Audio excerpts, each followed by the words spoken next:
Move on to some other politics. And Kanu is scheduled to hold a National Executive Council meeting today to deliberate on the party's involvement in the affairs of the National Super Alliance. The meeting at the party headquarters here in Nairobi will be chaired by party chairman Baringo Senator Gideon Moi. Party Secretary General Nick Salat came under fire criticism from the party's National Executive Council members Zipporah Kitoni and West Pokot Senator John Lonyangapuo for declaring Kanu part of the NASA last Wednesday.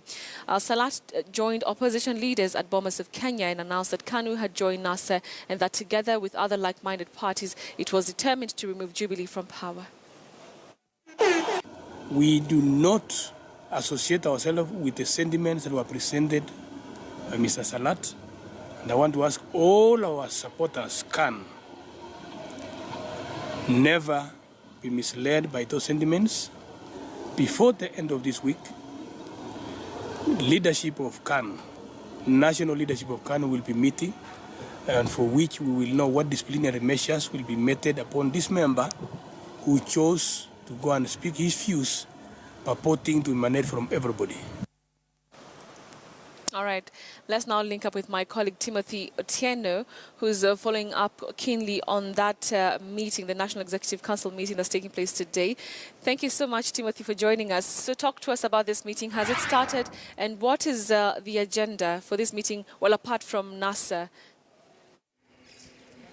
Well, thank you, Betty. Of course, the meeting did begin about an hour ago, chaired by Kanu National Chairman and Baringo Senator Gideon Moi.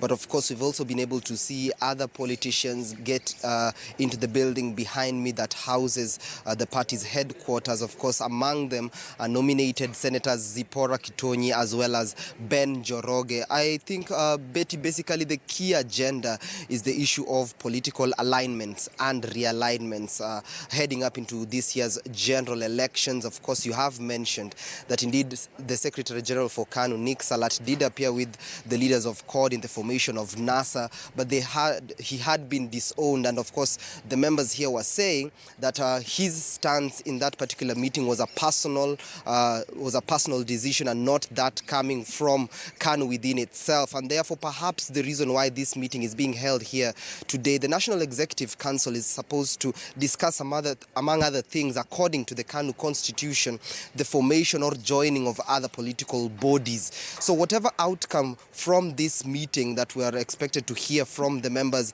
after they are done will perhaps give a clearer picture in regards to the trajectory in which the country's oldest party will be taking ahead of the August 8th general elections. And of course, the nature of the politics in the country as it is one that parties really need to come together. And of course, it's something that has been seen over the last general elections also in 2013, where really single parties were coming up together to form sort of coalitions to head into a general elections. And of course, Kanu will be keen to ensure that they don't stand out or stand alone heading into these coming general elections. Of course, we did see the formation of the Jubilee Party late last year. Last week, we did see what has widely been seen as the birth of the National Super Alliance. So which side of this political divide will Kanu seek to pull its members and its support? Today's meeting may go a long way in deciding that particular factor, Betty. Have the party members, well, apart from Nick Salat, been warming up to the idea of joining NASA?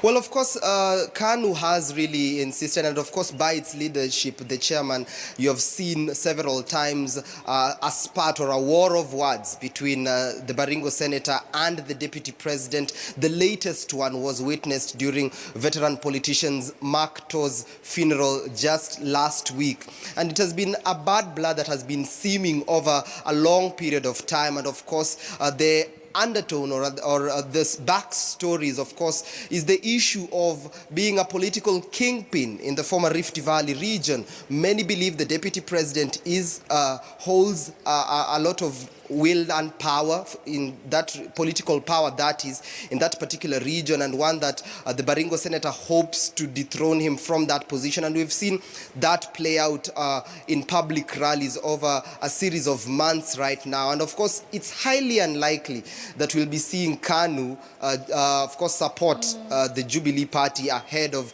the general elections. But the big question is, will they oppose the Jubilee Party as a single party, being Kanu, or will they decide to hold hands with other political parties in the formation of NASA and join NASA as a formidable opposition force? But of course, the meeting is still ongoing. Most likely, these are some of the issues that will come out of it as we even seek to find out this political war that has been taking place in the Rift Valley and which direction Kanu does take. And of course, its leadership led by the chairman and Baringo Senator Gideon Moi, as well as the Secretary General. Of course, one of the issues also that may be discussed is that decision by Nick Salat to join his colleagues in NASA that took place in Bomas last week. We have heard that it was a personal decision. Will he defend himself? Will he retract from that decision? The meeting is ongoing, and perhaps these are some of the issues that will be highlighted after the meeting has concluded, Betty. Thank you very much, Timothy Atieno, for that update. Like he mentioned, we're keeping an eye on the developments at the National Executive Council meeting that Kanu is holding right now. All right, let's now